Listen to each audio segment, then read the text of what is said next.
So far, I have explained the features of three coding schemes: ASCII, Extended ASCII, and FCD. And there are many coding schemes also.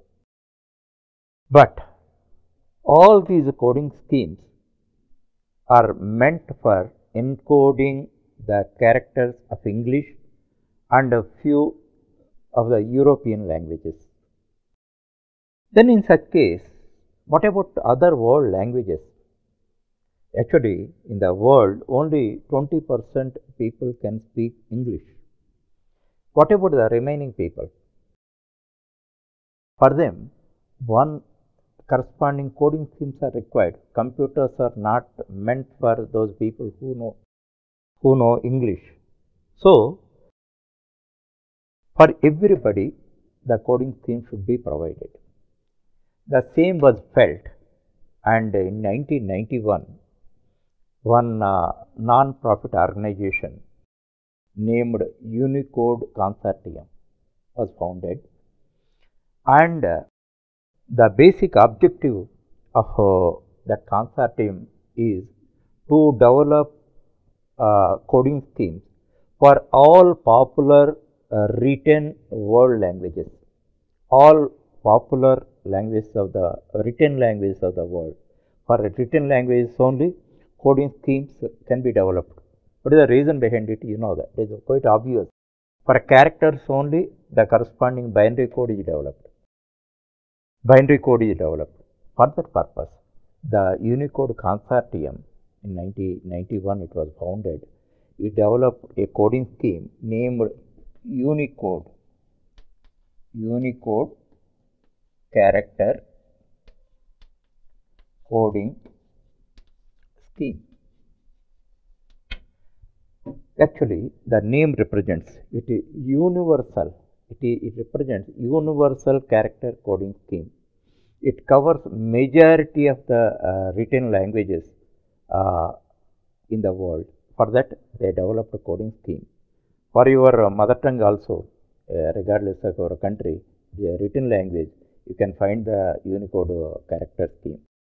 Actually, according to the latest report of June 2018, it released 11.0 version.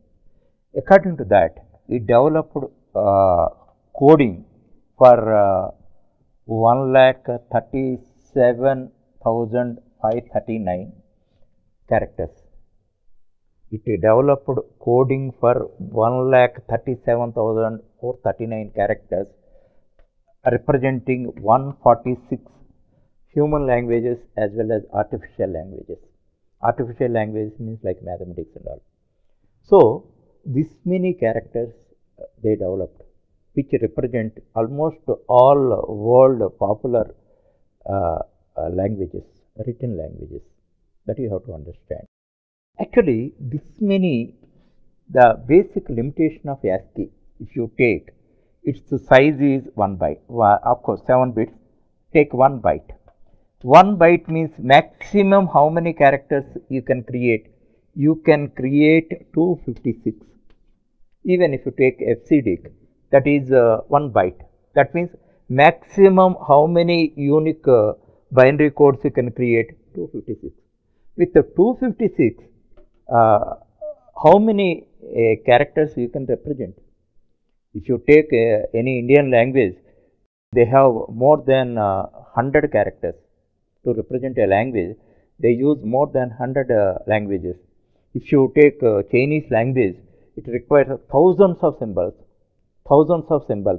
So, this ASCII or FCD or extended ASCII or Latin one or several things, they never satisfy this requirement. That means they cannot provide coding, character coding schemes for the other languages. For that purpose, the size should be bigger. So, the Unicode size is Unicode character size minimum 2 bytes, maximum 4 bytes. This means 16 bits to 48 bits.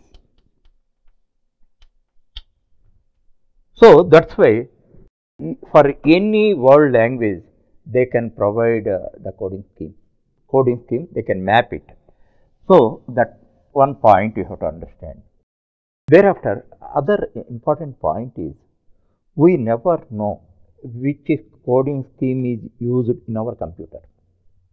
So in such case, how compatible will be done? Actually, there was a principle, as a basic rule is that whatever may be the coding scheme, let us say this is ASCII, this is extended ASCII, this is FCDIC, and other coding scheme is also there, Latin one, it representing some European languages and all that.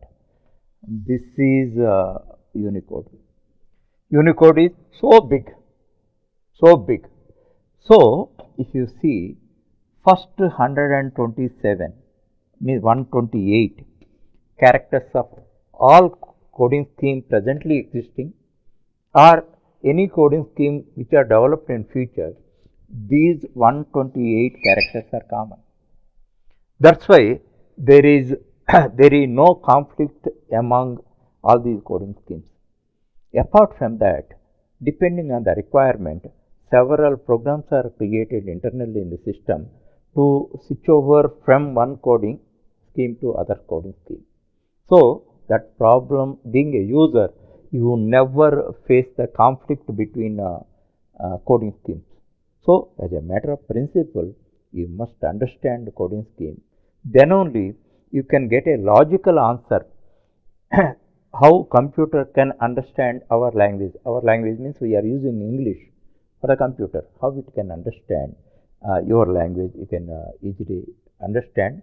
One thing always I am telling you, a doubt is an obstruction for your understanding. Whenever you get a doubt, you should be clarified. You need not go in depth. Basically, if you get an answer, then what happens? Whatever you think, a logical circuit is created in your brain. A logical circuit is created. It is not a piece of wire. Now you see, these are pieces of wires. They have no life. Just they are pieces of wires. What is the circuit? Circuit means on and off is there.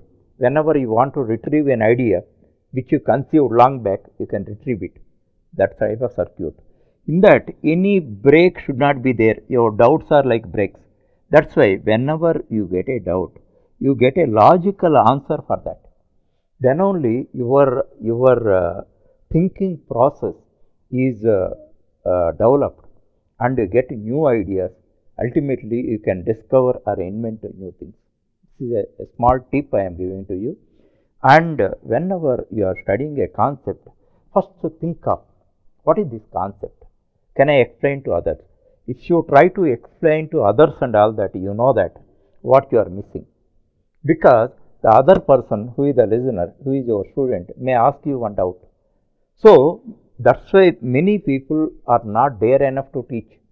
Because if a student asks any doubt, they may not have answers. That's why once on every concept, you form this type of logical circuit.